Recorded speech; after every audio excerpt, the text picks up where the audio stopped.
Bonjour à toutes et à tous. Bienvenue à cette conférence plénière.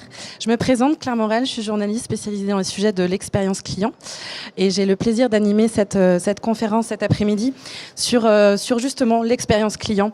Et qui dit expérience client dit parcours client. Alors comment justement celui-ci est envisagé et conçu? Sur quel moment clé il peut être important de zoomer? Comment designer une expérience client et impliquer l'ensemble des collaborateurs autour de cet enjeu? Comment s'assurer que l'expérience client imaginée et conçue répond aux attentes des clients, justement? C'est ce que nous allons voir avec les invités de cette conférence que je vais vous présenter tout de suite. Alors Virginie Ponce-Pascal, directrice programme Advocacy NPS BDDF Retail de BNP Paribas, qui est au milieu. Bonjour. Sophie Portet, directrice satisfaction client de la SDA, Société de distribution aéroportuaire. Bonjour. Et Nam Tran, Global Head of Client Experience de The Couples. Bonjour. Alors au préalable, comme vous pouvez le voir sur les écrans qui sont à droite et à gauche de la scène, vous pouvez envoyer vos questions tout au long de la conférence et puis j'en sélectionnerai certaines à la toute fin que je poserai aux intervenants. Alors pour commencer, on va faire un petit tour de table, que vous nous présentiez vos sociétés respectives, même si on les connaît pour la plupart plutôt bien, et vos missions au sein de ces sociétés. On commence par le seul homme de cette conférence. C'est ce que je me demandais. Est-ce que l'expérience client est un métier uniquement féminin? C'est déjà une première question que j'ai à poser. Parce que je suis entouré que de femmes aujourd'hui. Est-ce qu'il y a des hommes dans la salle quand même aujourd'hui? Ah, il y en a un qui lève le doigt. On est peu nombreux quand même. Hein. Donc, The Couples, tout le monde connaît peut-être. Hein. J'espère que quand même... j'ai quelques clients dans la salle. Donc, The Couple, c'est une marque de prêt-à-porter française. Je sais que parfois, il y a une petite confusion sur l'origine de la marque. Chiffre d'affaires à 230 millions d'euros l'année dernière, dont 17% provient du digital. C'est pour vous dire à quel point le digital prend une part importante dans la stratégie de marque. On est plus de 1300 collaborateurs dans le monde entier, donc dans 20 pays. Et aujourd'hui, on a à peu près 360 magasins répartis dans le monde entier. Et mon métier, du coup, je parle de moi également, Claire ? Également, oui, tout à fait. Donc moi, je suis le directeur de l'expérience client, donc le garant de la meilleure expérience client possible sur le site et en boutique. Et tout simplement, voilà, dans mon scope, j'ai le CRM, la relation client et tous les projets stratégiques liés aux clients. On continue avec Virginie ?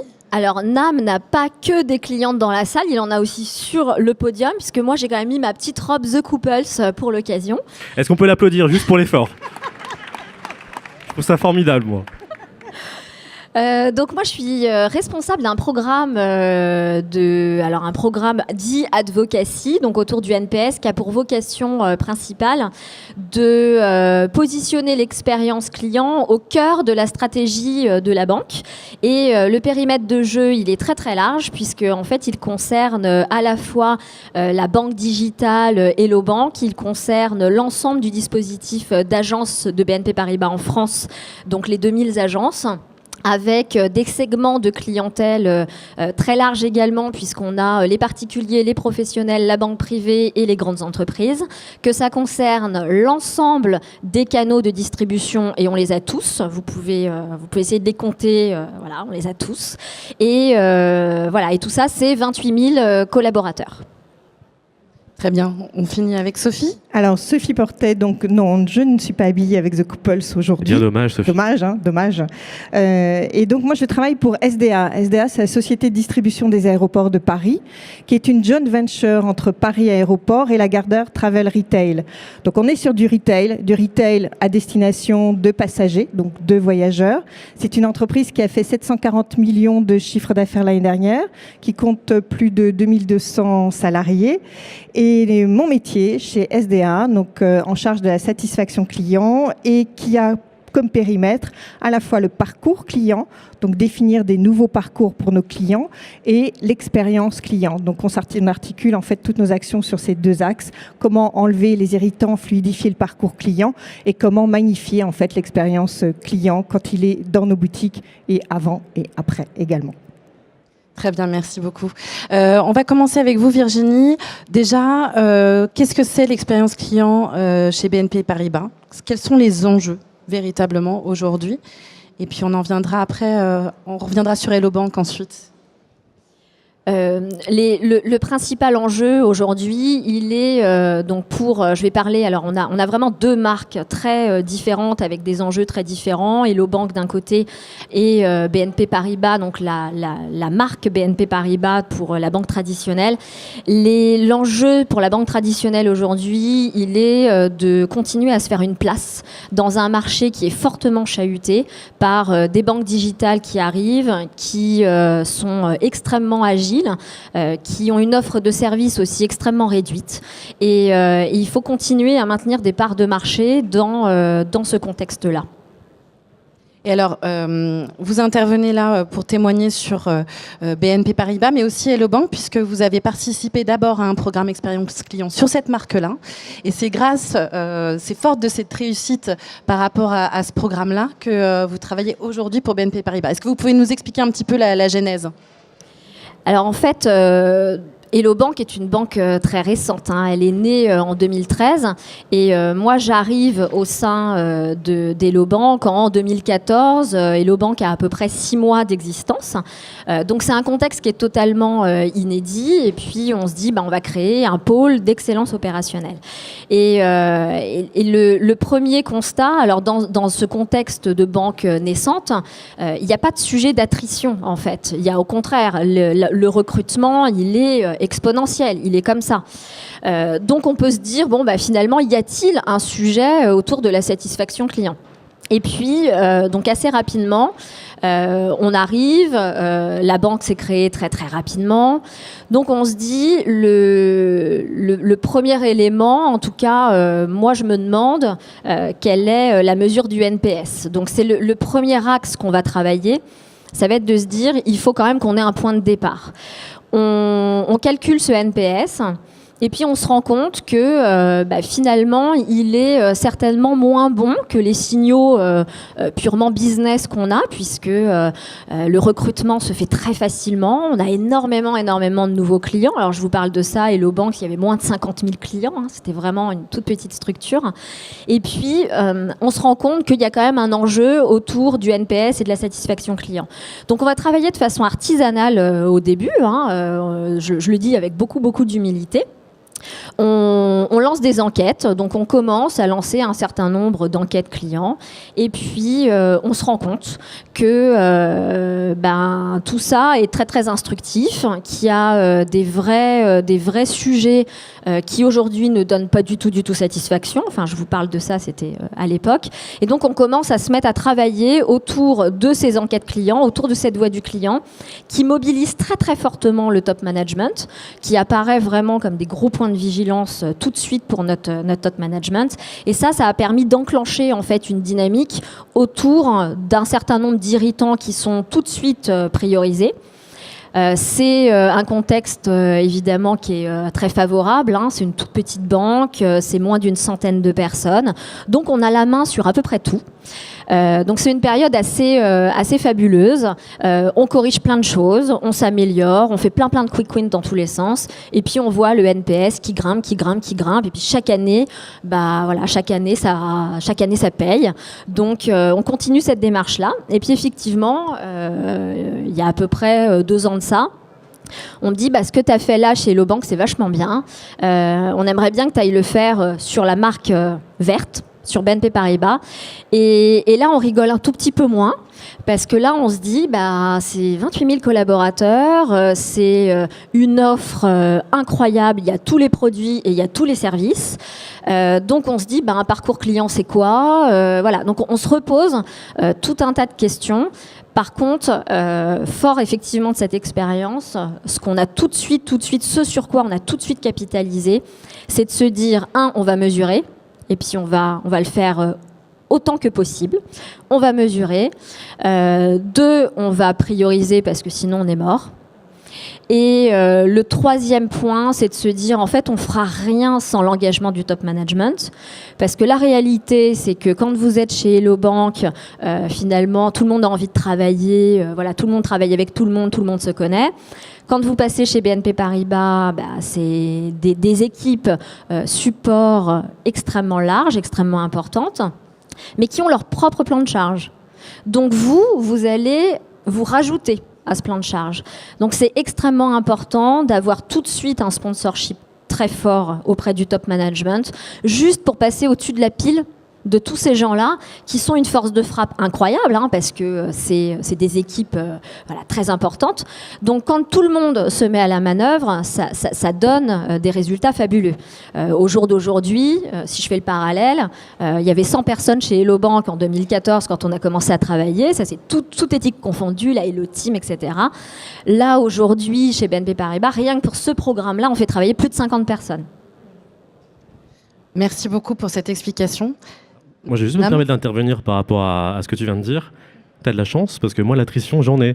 Alors, je ne sais pas si effectivement c'est un enjeu que tu n'as pas connu dans ton modèle, mais effectivement, nous, chez The Couples, en termes d'enjeux, aujourd'hui, on a effectivement un process de recrutement de nouveaux clients qui est un peu plus compliqué, en tout cas, à aller chercher, vu qu'effectivement, on ne parle pas de nouveaux programmes. Aujourd'hui, la marque a 10 ans.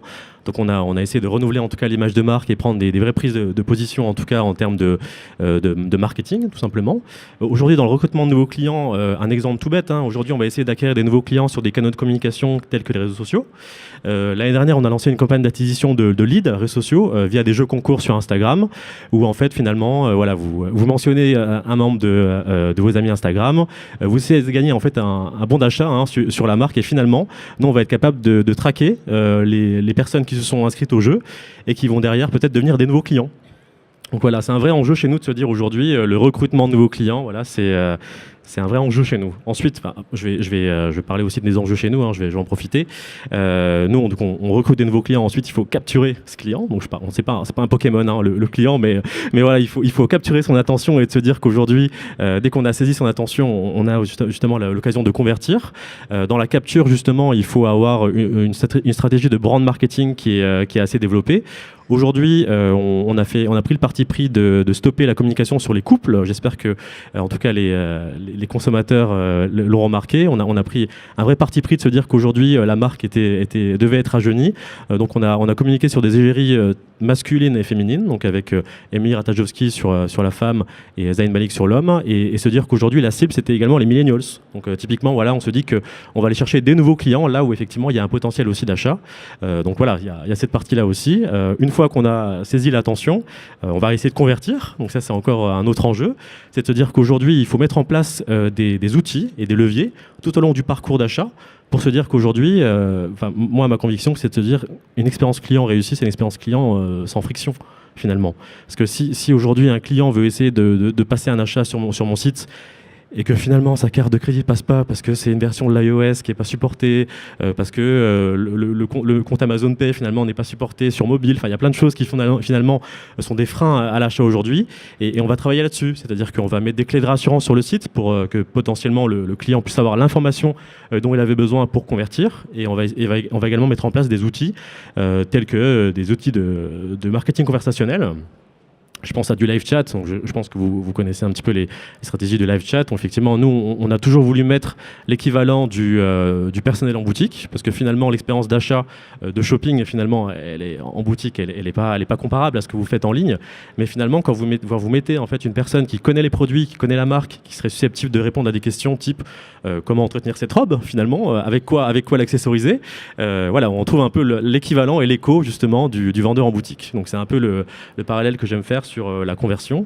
Et ensuite, bien sûr, la fidélisation. Donc là, c'est un autre cheval de bataille. Effectivement, à travers des actions fidélisantes qu'on va mettre en place, type GWP, dès que vous achetez justement une pièce, vous avez un cadeau, une offre anniversaire qui va aussi arriver quand c'est votre anniversaire, on va vous offrir un bon d'achat, à bon entendeur. Et effectivement, voilà, toutes ces actions qui vont permettre déjà d'améliorer la CLV, c'est-à-dire qu'aujourd'hui, le client achète plus souvent et plus longtemps, et se dire qu'aujourd'hui, voilà, on a une vraie expérience client pensée bout à bout et modélisée sur les attentes du client. Alors, en parlant d'irritants et de churn, vous avez effectué un audit justement des parcours clients pour identifier vraiment les points, les moments clés justement qui étaient irritants. Est-ce que vous pouvez nous en dire un tout petit peu plus ? Tout à fait. Alors, dans ma vision, effectivement, je pense que quand vous voulez challenger votre modèle d'expérience client, il faut faire appel à un tiers et avoir un peu une vision plus objective que la nôtre. On en parlait en préambule de cette présentation. Aujourd'hui, je pense qu'on est tous formatés clients. Effectivement, on se rend compte que finalement, on essaie de trouver une best practice chez un tel, et moi, j'arrive pas à vivre normalement, personnellement. À chaque fois que je vois une best practice, j'en parle à mes équipes et je leur dis, tu vois, ils nous ont envoyé un email pour nous dire comment ça va, Nam, c'est super. Enfin, vraiment, il y a des choses du quotidien dont on s'inspire. Aujourd'hui, je pense que voilà, on n'est pas apte à se dire aujourd'hui pour challenger mon modèle, c'est moi-même qui va définir une vraie stratégie. Donc j'ai fait appel à une agence d'audit UX qui s'appelle Napoléon, je peux en parler, et qui effectivement a fait toute cette phase d'achat et d'avant-vente également en boutique et également sur le site. Donc finalement, les équipes se sont rendues en magasin, elles ont interrogé le personnel de vente pour poser des questions sur les produits, sur l'agencement de la boutique, le visual merchandising.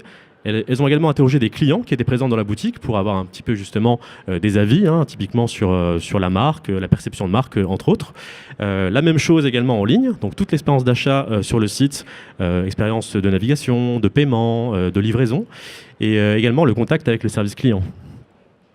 Ou forcément, effectivement, là, une interpellation sur les réseaux sociaux, par téléphone, par mail, tous les moyens. Et de là, justement, on va détecter les points de friction, finalement. Tous les moments où potentiellement le client peut churn, comme on dit. Se dire que finalement, on peut avoir des actions correctives sur ces points-là. Donc, je vais prendre un exemple tout bête. Aujourd'hui, nous, on a un packaging e-commerce qui est un peu résistant, finalement. Ce qu'on s'est dit, c'est que finalement, nous, de base, l'envie et la vision qu'on avait, c'est de se dire, on ne veut pas qu'on vole nos marchandises, donc on va faire un packaging qui est solide. Mais finalement, en termes d'expérience client, le fait de un peu galérer à ouvrir son colis, c'est pas top. Donc voilà, ça c'est par exemple une composante qui est apparue dans l'étude, et on est en train d'améliorer ça. Finalement, on est en train de repenser tout le packaging commerce, déjà pour le rendre plus facile à ouvrir, et un peu plus aussi ludique, voilà. Et on va en venir tout à l'heure, mais savoir comment vous organisez en interne, justement, comment, à partir de ces moments qui sont, ou ces irritants que vous avez identifiés, comment vous travaillez justement au niveau des process et de l'organisation. Sophie, juste un mot justement sur l'expérience client chez SDA. Quels sont les enjeux aujourd'hui pour vous ? Quand on a préparé cette conférence, vous faisiez un parallèle avec les grands magasins. Pourquoi ? Alors oui, grand parallèle avec les grands magasins parce que forcément nous sommes des retailers, donc comme les grands magasins. Donc là, dans un contexte de voyage, c'est ce qui change en fait, parce que notre client, avant d'être un client, est un passager. Je pense que quand vous venez prendre un avion à Orly ou Roissy, vous venez avant tout prendre un avion, pas faire du shopping. Certains clients viennent faire du shopping aussi et se disent tiens, je viens à l'aéroport, je prends un avion et j'en profite en fait pour acheter un parfum ou acheter autre chose, une bouteille ou m'acheter un foulard chez Hermès. Maintenant, ces clients-là en fait sont plutôt des clients qui passent, même si on a certains clients qui sont réguliers. Donc notre enjeu est bien de faire rentrer ces clients dans nos boutiques et de les transformer en clients. Et donc c'est sur ça que nous travaillons en fait avec l'ensemble des équipes dans un environnement qui est très contraint parce qu'encore une fois, vous n'êtes pas dans un espace qui est libre. Quand vous venez prendre un avion, vous passez dans ce qu'on appelle, nous, dans notre jargon, en zone réservée. Donc, vous passez ce qu'on appelle aussi dans notre jargon les PIF et les PAF, donc la police des frontières et la sécurité. Et donc, quand vous êtes là, vous ne pouvez pas revenir en arrière. Donc, vous êtes là et vous êtes face finalement à une offre commerciale que vous n'avez pas choisie. Vous n'avez pas choisi de rentrer sur ce terminal ou sur un autre terminal. C'est votre avion qui conditionne en fait le choix du terminal. Et vous allez vous retrouver face à des boutiques. Et peut-être que dans les boutiques qui sont là, vous aviez envie d'aller particulièrement dans une boutique qui n'est pas là, qui ne se trouve pas sur ce terminal. Donc c'est pour ça que je dis que vous êtes dans un univers, dans un environnement qui est contraint, à la fois par le temps, parce que vous venez prendre un avion, et il y a certains cas, et je pense que vous l'avez tous vécu, vous avez au moins 3 heures devant vous, donc qu'est-ce que vous faites de ces 3 heures? Ou alors vous avez vraiment très très peu de temps. Donc si vous aviez du shopping à faire, il faut le faire très très vite. Et donc pour tout ça, pour revenir à votre question, Claire, pourquoi est-ce que je compare aussi à un grand magasin? En fait, l'idée, c'est de travailler comme le font les grands magasins et d'aller encore plus loin. Quand vous arrivez, je compare souvent en fait un terminal à un étage de grand magasin sur lequel vous avez différents stands de différentes marques. Dans un grand magasin, vous pouvez passer d'une marque, faire un achat dans un stand et puis passer à l'autre stand et faire un achat de la même manière. Là, ce qu'on veut amener en fait dans nos boutiques au niveau du terminal, c'est donner la possibilité à nos clients de faire leurs achats d'une boutique à une autre, sans frontières finalement, entre les différentes boutiques.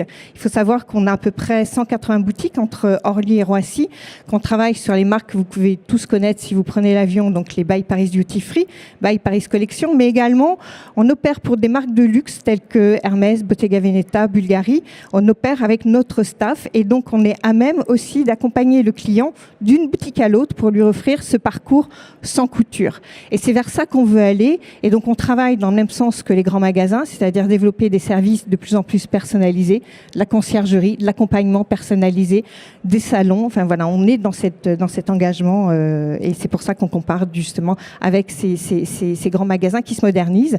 Et nous aussi, on travaille dans cette dynamique. D'autant plus que vous avez une clientèle qui est quand même très très variée pour le coup. Oui, c'est ça qui est fantastique en fait à l'aéroport, puisqu'on a une clientèle internationale, à majorité française forcément, mais avec d'autres nationalités qui sont très contributrices et qu'il faut qu'on accompagne avec les codes serviciels aussi qui correspondent à ces nationalités. Mais en plus des codes serviciels, on a des moyens de paiement. Je pense à la Chine, vous connaissez tous Alipay, WeChat. Quand vous êtes un client chinois, un passager chinois, que vous arrivez à Paris, bien évidemment, plus vous aurez en fait un environnement qui correspond à votre environnement naturel, plus vous allez acheter en toute confiance et être assuré par rapport à cet environnement. Donc on est bien obligé de s'adapter à la fois à ces codes culturels et à ces codes de consommation que nous amènent ces nouveaux clients. Merci beaucoup Sophie. Virginie, Nam parlait tout à l'heure, on parlait de l'identification de moments clés sur le parcours et d'audit. Vous avez effectué un mapping de votre côté. Est-ce que vous pouvez nous raconter un petit peu en quoi ça consistait? Est-ce que ça vous a permis de faire derrière? Alors, toujours dans un contexte particulier qui est celui d'Hello Bank et puis aussi ma propre expérience. Je venais d'un autre, du groupe également, mais un monde qui était pas le retail en tout cas, pas le monde bancaire du retail. Et la première question que je me suis posée, c'est mais en fait, c'est quoi un parcours dans la banque? Quand on a une expérience en magasin, et je dis pas que c'est plus simple, je dis pas du tout que c'est plus simple, mais c'est un peu plus balisé. Vous rentrez, vous achetez un produit, vous ressortez, voilà. Enfin, si je fais extrêmement schématiquement, désolée. C'est quand même, voilà, concrètement, on arrive à voir ce que ça peut donner un parcours. Moi, dans le monde de la banque, c'est du serviciel. Tout de suite, c'est plus compliqué. On voit bien qu'on vend du conseil. On voit aussi que par moment, on a des clients à qui on va dire non. Et donc ça rend aussi l'expérience un peu inédite. Et du coup, ça complexifie aussi un peu la relation. Cette relation bancaire, elle s'étale aussi sur un temps extrêmement long. En général, quand on rentre dans une banque, on n'a pas prévu d'en ressortir 1 an ou 2 ans après. Donc voilà, donc il y a tout ça, et tout ça, ça m'interpellait beaucoup. Et je trouvais pas forcément de réponse. Donc j'ai eu la chance de croiser la route, et c'est pas parce qu'il est dans la salle, j'avais prévu de le dire quand même, donc il se trouve qu'il est dans la salle, mais j'ai eu la chance de croiser la route de Laurent Garnier qui nous a fait la démonstration d'une démarche extrêmement pertinente. Et en fait on a appliqué cette démarche, donc on a bâti avec les équipes de Laurent un tracker pour imaginer, pour visualiser ce que pouvaient être ces parcours bancaires. Et ça a été le point de départ de tout, parce que dans ces trackers-là, il y a, alors il vous l'expliquera beaucoup mieux que moi, mais il y a des barres bleues, et ça c'est quand tout se passe très très bien, et puis il y a des barres rouges, et ça c'est quand ça se passe beaucoup moins bien. Et là, on a eu et c'est vraiment un arrêt sur image en fait. On visualise sur un tracker voilà, c'est une bande. Alors je crois que vous dites que vous êtes vendeur de papier peint, je crois, voilà. Mais bon, ça ressemble un peu à ça, voilà. Ça ressemble un peu à papier peint.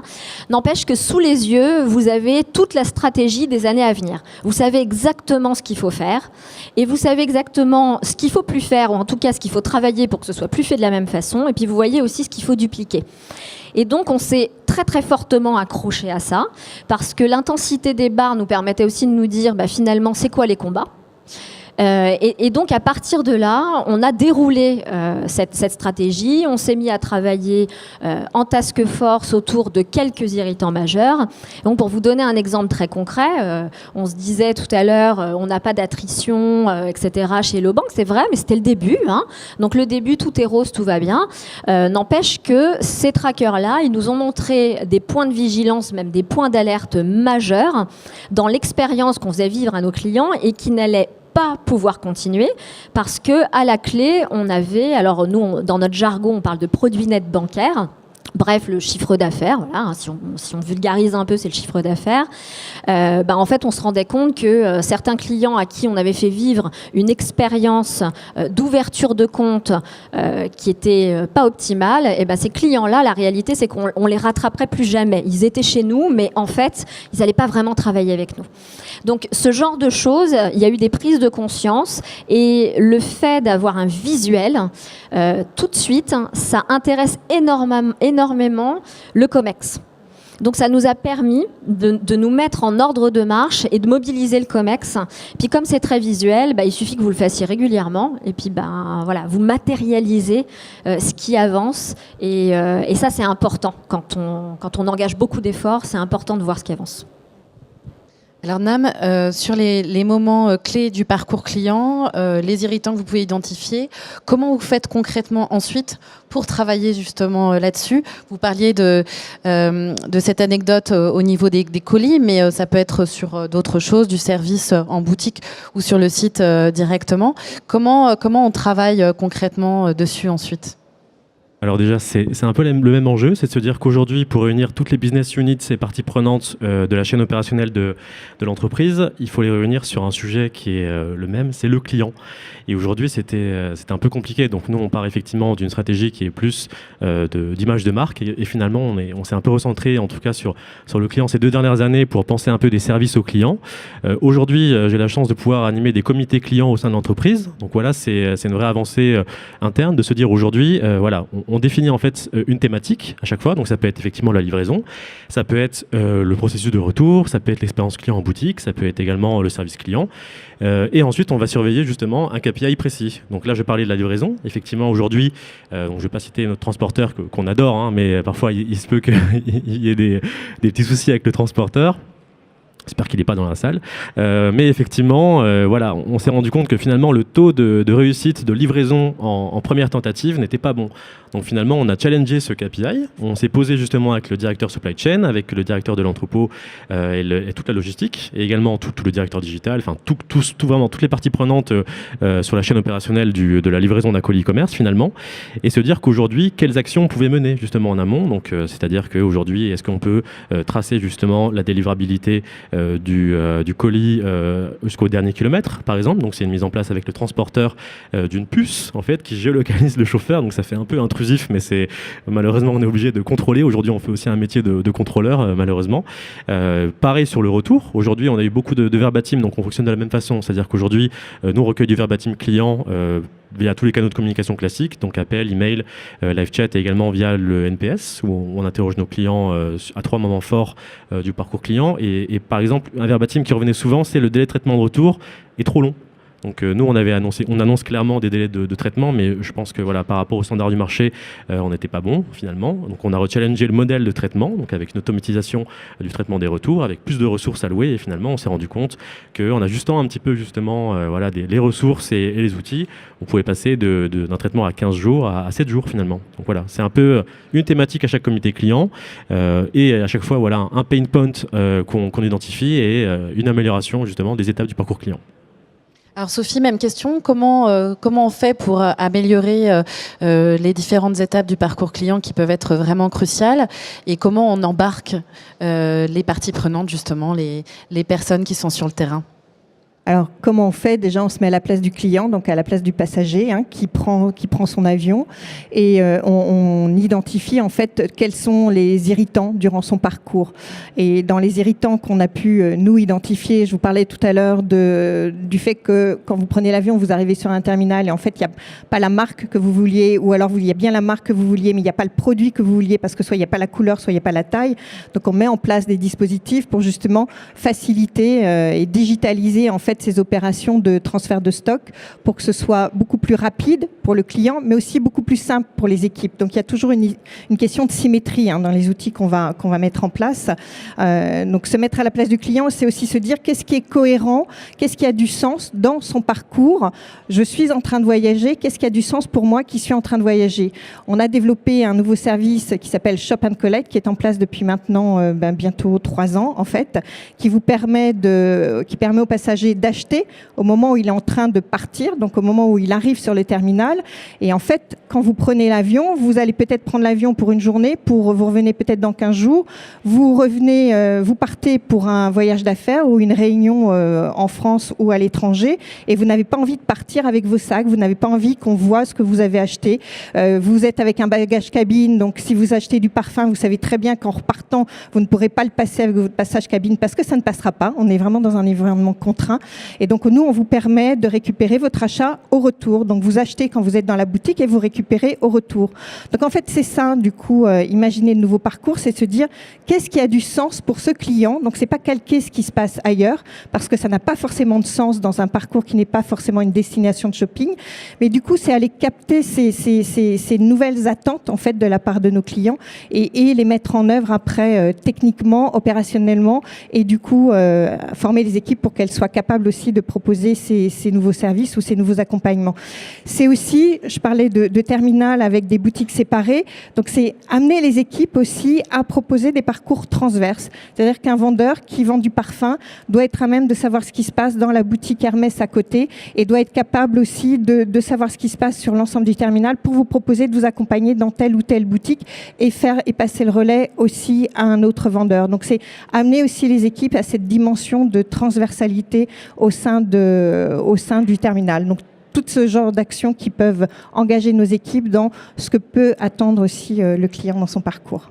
Donc ça passe, comme vous disiez, par la formation, les outils, ça passe par de la formation. Clairement, on a un programme de formation qui est très fort. Toutes les personnes qui rentrent dans l'entreprise ont une semaine d'intégration. Donc, vous avez une semaine durant laquelle on va vous présenter déjà l'entreprise, tout simplement, les différentes boutiques, les différentes catégories de produits. On va vous donner une formation sur la catégorie de produits sur laquelle vous allez plus spécifiquement travailler. Donc, on a aussi vraiment une intention de développer l'expertise des vendeurs. C'est un point aussi qui est important dans l'expérience client, parce qu'on est tous à même, en tant que client, à même d'aller sur Internet et d'avoir presque plus d'informations que le vendeur. Donc, c'est important que le client maîtrise aussi les catégories de produits et maîtrise les produits pour non seulement dérouler en fait le produit, mais aussi amener du storytelling. Donc, tout le pendant formation est très important. Des moments aussi où le management aussi est important. Donc, on développe des outils pour que les managers puissent être le plus possible en surface de vente. Et ça passe aussi par le développement d'autres outils qui facilitent en fait la vie des opérations, des outils simples pour justement que ce que nous proposons soit aussi simple à mettre en œuvre pour le client. Très bien, merci Sophie. Je voulais aussi parler de la question de l'omnicanalité, d'autant plus pour notamment The Couples, puisque vous vendez à la fois en boutique, sur le site internet. Comment on fait justement pour éviter les frictions, pour faire en sorte que ça se passe bien, que les vendeurs en boutique se disent ah oui, non mais... Pique pas mon stock, c'est ça? Voilà, c'est ça, ce genre de problématique. Ah non mais moi, je gère pas le site internet, etc., etc. Beaucoup de pédagogie, déjà, effectivement. Je pense que la formation chez nous également joue un rôle prépondérant. On doit embarquer effectivement toutes les parties prenantes, donc le retail, le digital et le client dans cette grand enjeu qui est l'omnicanalité. Aujourd'hui, c'est également des outils. Je pense qu'effectivement, il faut avoir avec la bonne démarche qui est de dire aujourd'hui, on va fournir les points de vente avec des nouveaux outils de vente. Donc, je vais citer un exemple. Aujourd'hui, on a mis en place en boutique un outil qui s'appelle Alfred. Donc, ça ne va pas vous parler effectivement avec le nom, mais c'est un outil qui vous permet d'avoir sur votre téléphone, en fait, le vendeur a un téléphone, va pouvoir consulter son stock directement via son téléphone de la boutique. Donc, si jamais vous venez en boutique et que vous cherchez cette magnifique robe et qu'on vous dit je l'ai en stock, on saura exactement si elle est disponible. Si jamais elle n'est pas dans la boutique, on peut consulter le stock des autres boutiques aux alentours. Et si jamais, alors là c'est un drame, mais ça peut arriver, la robe n'est pas disponible dans toutes les boutiques, on va pouvoir la commander sur le téléphone en quasi one click, en tout cas via le site internet. Donc voilà, et effectivement, là où il y a un enjeu de se dire aujourd'hui, le message doit être bon vis-à-vis des équipes, c'est qu'il faut aussi incentiver correctement. Donc aujourd'hui, le chiffre d'affaires qui est rapporté à une vente effectuée en boutique va quand même être attaché à la boutique. Il y a aussi cet enjeu qui est de se dire aujourd'hui, arrivons avec le bon message, donc c'est de se dire aujourd'hui, le client est au centre de nos préoccupations, donc ne pas le laisser dans une situation où il n'aurait pas la pièce disponible. Donc c'est quand même dramatique de se dire qu'aujourd'hui, un client vient dans une boutique et ne peut pas acheter. Et voilà, lui fournir les bons outils et lui faire comprendre que finalement, c'est également pour son bien. Parce qu'un client qui vient en boutique et qui a une expérience client telle que celle que je viens de décrire, c'est génial, je pense. Alors Virginie, même question. Chez BNP Paribas, comment on gère justement les agences, le fait de gérer aujourd'hui depuis son espace client, etc. Comment on fait en sorte que tout soit le plus fluide possible ? Alors, je crois que ce qui a beaucoup sensibilisé des équipes qui sont sur des sites très différents, hein. On couvre vraiment la France entière. On a des clients qui sont à l'étranger, voilà notre clientèle de non-résidents, etc.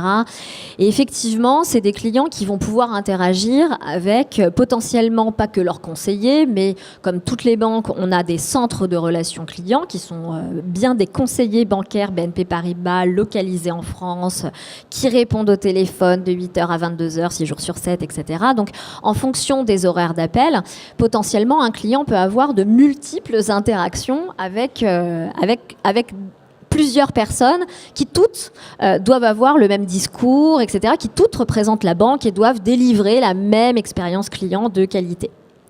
La vraie transformation, elle s'est opérée à partir du moment où on s'est un peu structuré. Hein. Je vous décrivais un contexte naissant, Hello Bank, un peu artisanal. Ensuite, on a travaillé avec KPAM et là, on a commencé à poser de la méthode. On a continué derrière. On s'est doté d'un outil de Customer Feedback Management. On a mis en place les boucles de rappel. Derrière ces boucles de rappel qui sont aujourd'hui un dispositif très robuste puisqu'on va capter la voix du client en post-contact systématiquement. Donc on est vraiment au fil de l'eau, en continu. Et tout ce dispositif-là, il amène des plans d'action en local. Et toute l'entreprise est mobilisée autour de ces plans d'action. Donc chaque strate dans l'organisation, c'est exactement ce qu'elle doit faire par rapport à ces plans d'action. Il y a des plans d'action locaux, il y a des plans d'action centraux, il y a des irritants qui sont localisés au niveau local, qui à un moment donné ne peuvent plus être traités au niveau local, vont remonter au niveau central, etc. Donc le processus aujourd'hui est très industrialisé. Ça permet vraiment d'avoir une expérience, en tout cas, qui est monitorée le plus finement possible. Et surtout, ce qu'on avait à cœur, on a aussi éprouvé les choses. Hein. Je vous parle de ça, mais c'est aussi des pilotes. Donc, c'est des phases pendant plusieurs mois où on teste des choses et on s'ajuste. On s'est rendu compte que, surtout, quand on commence à travailler l'expérience client de qualité, les parcours, etc., on a tendance à se focaliser sur les irritants. Et en fait, il faut aussi beaucoup se focaliser sur ce qui marche très très bien, parce que pour les équipes, c'est juste essentiel en fait. C'est juste essentiel de valoriser l'impact qu'elles ont, le pouvoir qu'elles peuvent avoir sur l'expérience client qui est délivrée. Quand bien même on est 28 000 collaborateurs, quand bien même il y a plein de trucs qu'ils ne vont pas maîtriser, c'est évident, il y a des front office, il y a des back office, etc. Donc mais il reste le front, l'interlocuteur à un instant T, reste le garant de l'expérience client de qualité d'un bout à l'autre.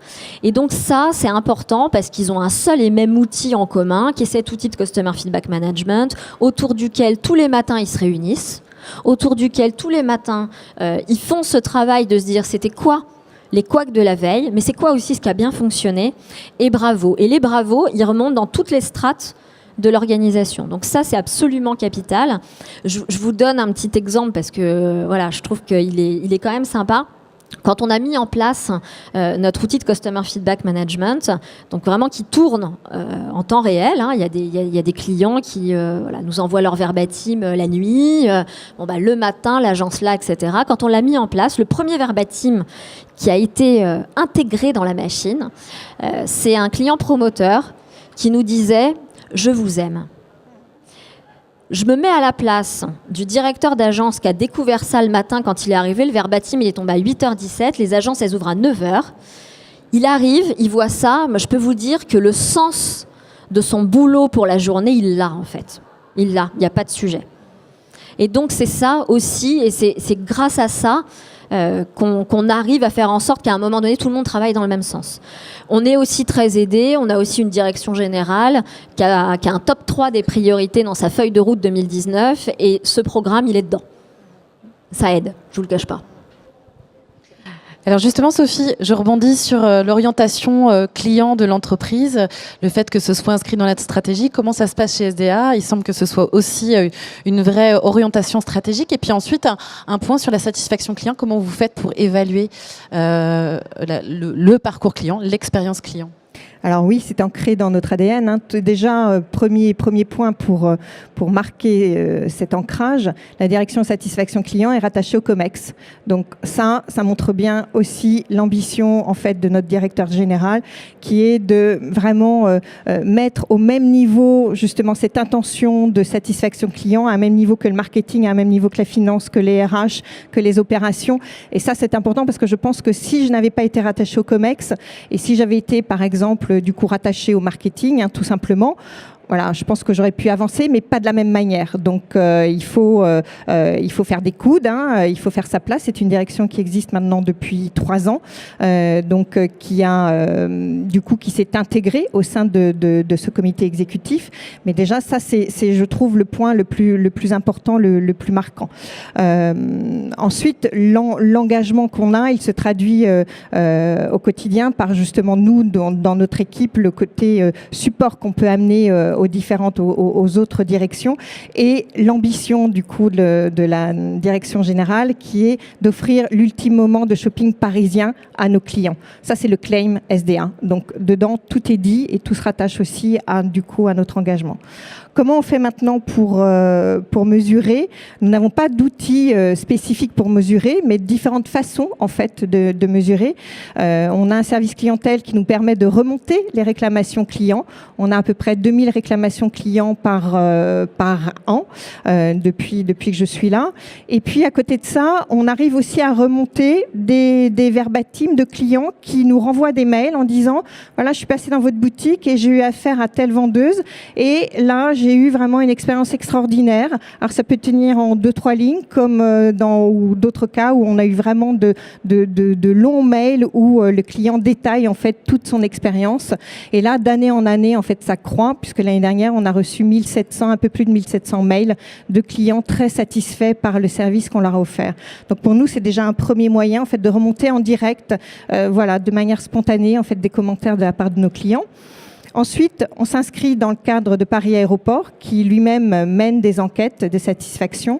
Et au niveau de Skytrax, en 2019, on était à la 9e place au niveau international. On est remonté en 2017, on était en 9e place au niveau international. 2018, on est monté à la 8e place. Au niveau du shopping, hein, parce qu'il y a différents critères. Donc au niveau du shopping, voilà. Et notre objectif, c'est de passer en 5e place, d'être dans les 5 premiers. Et puis après, on est dans cette dynamique de se dire on va mettre en place aussi, nos enquêtes. Le NPS, c'est aussi quelque chose qu'on veut travailler au niveau du service clientèle. Donc, on est dans cette dynamique-là, sans avoir pour l'instant d'outils à proprement parler pour mesurer en fait cette satisfaction client. Très bien, merci Sophie. Nam, en termes d'évaluation de la satisfaction, est-ce que justement l'évaluation de la satisfaction client ou du NPS, ça vous permet justement d'identifier des points de friction et de faire évoluer les choses?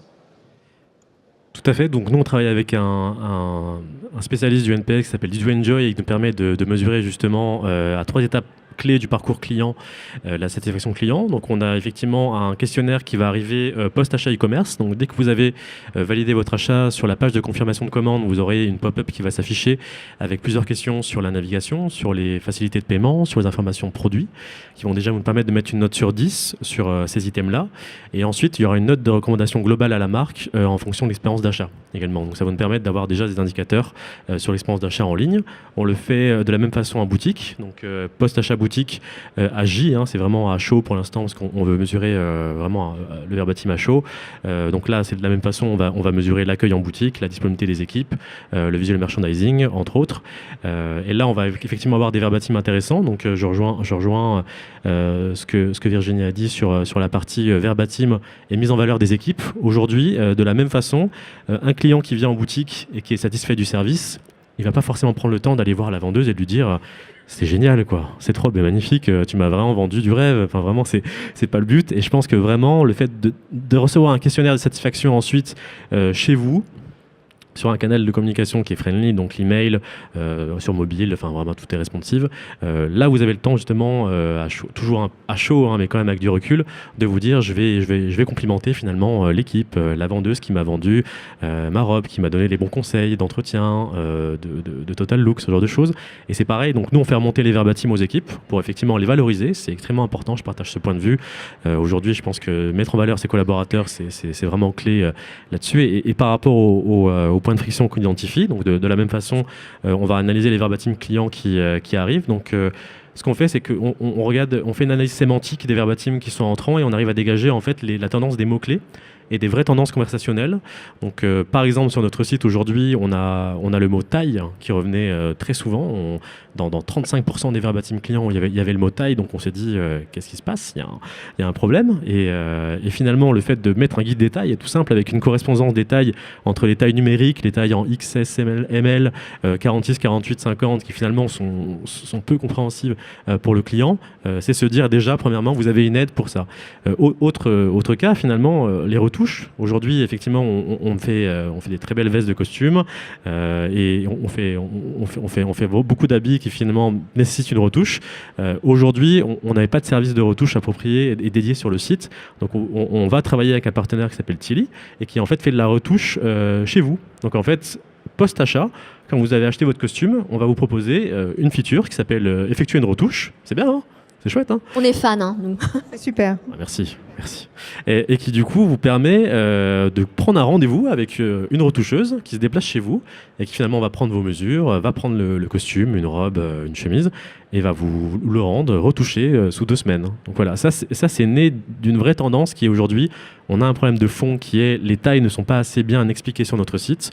Donc voilà, guide des tailles. Et ensuite, par rapport aux retouches, effectivement, quelle est l'alternative à la retouche en boutique avec l'expérience de tailoring, vous savez, les mesures qui sont prises en boutique. Donc voilà, ça vient de là. Virginie, un mot sur cette fameuse voix du client dont on parlait tout à l'heure. Elle vous a permis aussi de revoir et de repenser certaines orientations stratégiques. Est-ce que vous pourriez nous en dire plus ? Alors effectivement, donc quand on a commencé à capter cette voix du client en continu, on collecte plusieurs milliers de verbatims par mois, donc il faut faire le tri dans l'ensemble de ces verbatims. Et donc là, il y a certaines thématiques qui se sont dégagées, dont une qui ne correspondait à rien, en tout cas c'est rassurant pour moi, pour la plupart des grandes catégories de thématiques qui remontaient, en fait ça correspondait à des chantiers stratégiques qu'on avait dans la maison, qui allaient aboutir à plus ou moins long terme, mais les thématiques avaient été identifiées, sauf une. Et cette thématique, en tout cas, elle ne faisait pas partie des priorités de la boutique. C'était autour de la fidélité. Donc, on regarde ce qui remonte de cette voix du client et là, on s'aperçoit que nos clients nous disent que finalement, ils attendent une reconnaissance de leur ancienneté. Donc, voilà, cette voix du client, on la prend comme ça et on se dit ok, très bien. Donc nous, comme beaucoup de banques françaises, nous n'avons pas forcément un programme de fidélité digne de ce nom. En tout cas, vous ne gagnerez pas un appareil à raclette en étant client chez BNP Paribas. Donc on reprend, dommage, c'est plus de saison. Et donc on regarde ça, on se dit bon, très bien, puisque nos clients manifestement l'appellent de leur vœu, il faut qu'on étudie en tout cas le sujet. Et puis, cette voix du client elle est très intéressante parce qu'en fait, en croisant avec des données très, très opérationnelles de clients qui nous disaient ça, et puis en allant regarder un peu leur parcours dans les dossiers clients, etc., on se rend compte, et donc là, c'est un travail de plusieurs mois. Hein, je vous dis ça prend 30 secondes, mais la réalité, c'est que c'est un travail de plusieurs mois avant de se faire quand même cette philosophie sur ce sujet-là. C'est de se dire finalement, on était parti en se disant la fidélité, non, on va pas la valoriser, c'est pas un sujet. Et puis finalement, le client nous dit, mais si, on regarde. Et puis là, on se rend compte avec toutes ces données opérationnelles que la réalité, dans la fidélité, en fait, le client, il attend pas, c'est pas lié à l'ancienneté. Pourtant, quand on regarde cette voix du client, tout ce qui remonte, tous ces verbatims, c'est « je suis depuis 20 ans chez vous et potentiellement, vous m'avez pas donné ci, vous m'avez pas donné ça, ou ça s'est passé comme ci, ça s'est passé comme ça ». La réalité, quand on repose le sujet, c'est qu'en fait, le client, à partir du moment où il est chez vous, il attend de la considération, il attend de la valorisation, de la reconnaissance. Et ça, c'est dès les premières minutes de la relation. Et donc ça a été aussi un vrai révélateur. Et c'est grâce à ces analyses de voix du client qu'on a, là, pour le coup, pris un vrai virage avec la direction générale, parce qu'on s'est dit, bon, bah, ok, on a un sujet lié à la valorisation de la fidélité. Et attention, quand on parle de fidélité, on ne parle pas d'ancienneté. Et donc voilà, donc ça a permis de refaire passer un peu en haut de la pile un certain nombre de sujets qui auraient certainement pas du tout été travaillés, en tout cas à court terme ou moyen terme. Alors là, on a une question du public sur le ROI. Comment The Couples arrivez-vous à travailler sur le ROI, qui est quand même la finalité ? Je pense que la question va se poser pour tous, en fait. C'est-à-dire qu'à un moment donné, ok, on travaille le parcours client, l'expérience client, on investit, mais comment on justifie derrière ? Il y a un indicateur que nous, on partage tous, en tout cas sur le prêt-à-porter, c'est la Customer Lifetime Value. Aujourd'hui, effectivement, le taux de rétention et de fidélité client, c'est quelque chose qui est très mesurable parce que c'est un calcul assez simple. Hein, c'est tout simplement la durée de vie d'un client aujourd'hui. Donc, quand vous arrivez devant votre direction et que vous dites effectivement il faut investir dans la relation client, dans l'expérience client aujourd'hui, c'est dire qu'on va créer justement de la fidélité, hein, dans un sens finalement, se dire qu'aujourd'hui, un client qui a eu ce service, donc je parlais du service de retouche sur mesure, je parlais également du fait que les boutiques ont cet outil d'omnicanalité, c'est se dire qu'aujourd'hui, versus un client qui n'a pas eu la même expérience. Aujourd'hui, on va comparer un peu des moments de vie. Donc, on peut faire aussi des A/B tests, hein, avec justement des populations qui ont eu un service et un autre qui, désolé pour eux, hein, qui n'ont pas eu le même type de service. C'est se dire qu'aujourd'hui, en comparant ces deux populations, on a une fréquence d'achat qui est plus élevée, on a un panier moyen qui est plus élevé, on a effectivement une récence d'achat qui est plus élevée. Voilà, c'est ces indicateurs-là, qu'on va surveiller. Sophie, même question ? Alors, même question, c'est la question qu'on se pose tous, en fait, ou qu'on nous pose, hein, tout simplement. Moi, je dirais que je vais prendre un axe, c'est l'accompagnement, en fait, qu'on met en place pour certaines typologies de clients. Alors que ce soit des clients un peu ce qu'on appelle, nous, nos clients VIP, ou des clients de différentes nationalités, où là, on est dans un accompagnement un peu plus personnalisé. Et on voit typiquement que la dépense moyenne est plus forte sur ces clients-là que sur les clients qui ne sont pas accompagnés. Et on observe également depuis quelques années une augmentation aussi de ce qu'on appelle les ventes exceptionnelles, donc des ventes à plus de 5 000 euros, voire plus de 10 000 euros, qui sont en augmentation à 2 décimales depuis plusieurs années. Donc là, on se dit qu'on est sur un positionnement, on arrive à fidéliser en fait cette clientèle-là. Pourtant, on est dans un aéroport, hein, mais même dans un aéroport, on arrive quand même à fidéliser des clients qui viennent et qui reviennent. Donc ça, c'est une première réponse. Il y en a sûrement d'autres. Mais voilà, la réponse que je vais vous donner déjà aujourd'hui. Virginie, même question sur le ROI. Nous, on s'est posé assez tôt cette question, pas tellement pour engager en fait cette démarche, mais plus pour se dire, si on devait objectiver quelque chose, qu'est-ce que ça donnerait ? Donc on a simplement comparé. Alors comme on travaille beaucoup le NPS, on a comparé les clients donc 6 mois avant, 6 mois après cette mesure de NPS, et puis on a regardé comment ça se déformait en fait dans le temps. Et donc là, les chiffres sont unanimes. Il y a effectivement globalement les clients qu'on arrive à convertir en clients promoteurs, donc les clients et là, c'est vraiment, on regarde vraiment cette population, donc c'est très exigeant, hein, on regarde vraiment ceux qui nous ont mis 9 et 10. Globalement, on voit que c'est des clients qui vont davantage consommer la banque, et ce sont aussi des clients qui, et ça on le mesure par d'autres études, qui vont parler positivement de la banque, et on travaille encore aujourd'hui, mais on a fait beaucoup de tests sur ce sujet-là, et c'est vraiment étonnant à quel point c'est très valorisé. C'est de travailler vraiment en partenariat avec ses clients promoteurs pour qu'ils nous recommandent. Et en fait, ça, c'est vraiment cet axe de recommandation. Alors, ça peut paraître pas évident à faire, hein, d'aller chercher la recommandation parmi des clients promoteurs. Donc, on a beaucoup travaillé avec nos équipes pour les aider à avoir la bonne posture vis-à-vis de clients qui, en fait, ne demandent que ça. Finalement, voilà, comme on travaille quand même ces clients qui sont déjà très satisfaits de nos services, la réalité, c'est qu'ils sont ravis, ils sont enchantés d'être dans cette démarche de partenariat. Ils se sentent valorisés. Ça avait un peu écho à ce que je disais sur la fidélité. Quelque part, c'est aussi ça, c'est aussi d'arriver à encore plus engager nos clients. Donc, c'est aussi un axe qu'on a travaillé. Voilà, donc c'est intéressant de voir que c'est quand même un vrai cercle qui se boucle. Je vais juste compléter par rapport également à ce qu'on dit sur les coûts. Je pense qu'un argument qui est aussi valable auprès de votre direction quand vous engagez des coûts liés aux clients, c'est également la réduction des coûts opérationnels liés au traitement. Finalement, aujourd'hui, nous, sur la volumétrie qu'on a en 30, sur des contacts à faible valeur ajoutée, hein, type un suivi de livraison, un suivi de retour, justifier un investissement sur une FAQ dynamique, par exemple, c'est-à-dire aujourd'hui, on va automatiser finalement des contacts. Donc, il n'y aura pas besoin effectivement d'un traitement humain. Donc, finalement, l'investissement sera un peu valorisé justement et par justement l'automatisation du traitement finalement. Donc, voilà, c'est aussi un argument de se dire, voilà, nos clients vont nous laisser un peu plus tranquilles.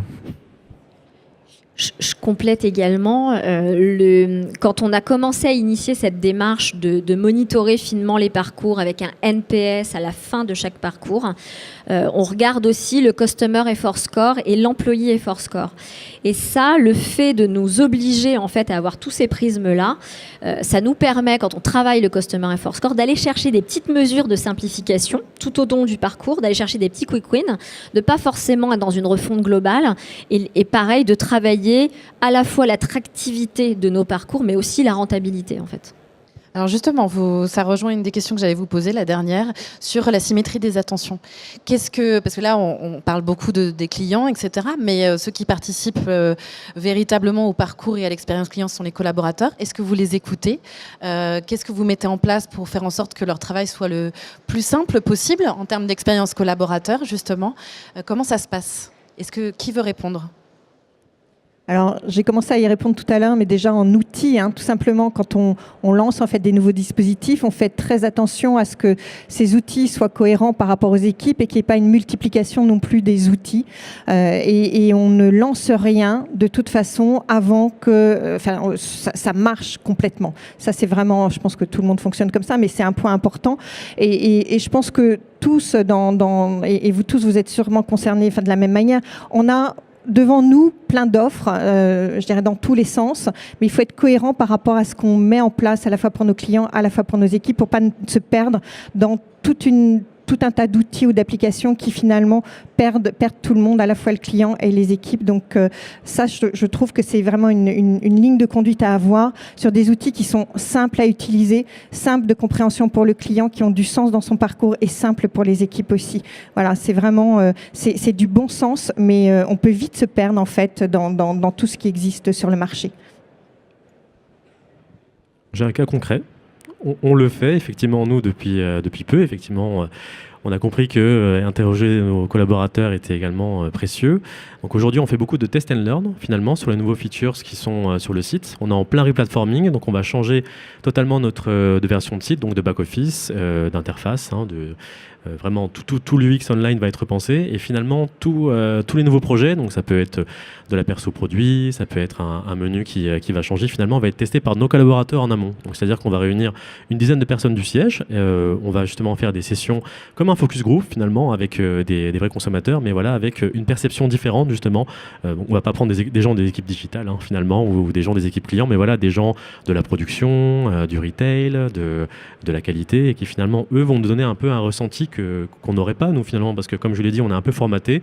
Et aujourd'hui, se dire qu'on a un autre point de vue qui est même un collaborateur qui se dit aujourd'hui, moi, j'aurais pas cliqué là, moi, j'aurais pensé qu'en fait, avoir le menu à gauche, à droite, c'est mieux. Enfin voilà, plein de choses qui finalement sont des insights assez précieux et qu'on a déjà au sein de l'entreprise, finalement.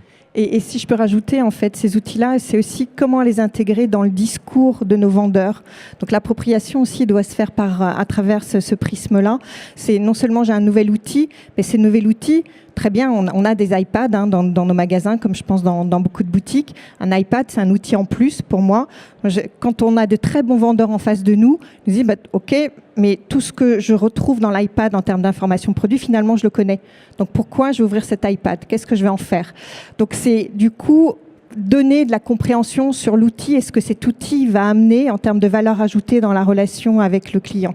Et ça, c'est important et ça ne peut pas se décréter en fait. Donc effectivement, il faut passer par groupe de travail et pour vraiment s'appuyer ensuite sur des gens qui seront promoteurs en interne sur ces nouvelles façons de faire. Ça, c'est vital. Sinon, tous vos vendeurs ont un iPad, mais personne s'en sert. Donc c'est un peu dommage. Parfait, je vous remercie infiniment pour votre témoignage. Je pense qu'on peut les applaudir. Je vous remercie pour votre attention et je vous souhaite une très bonne fin d'après-midi.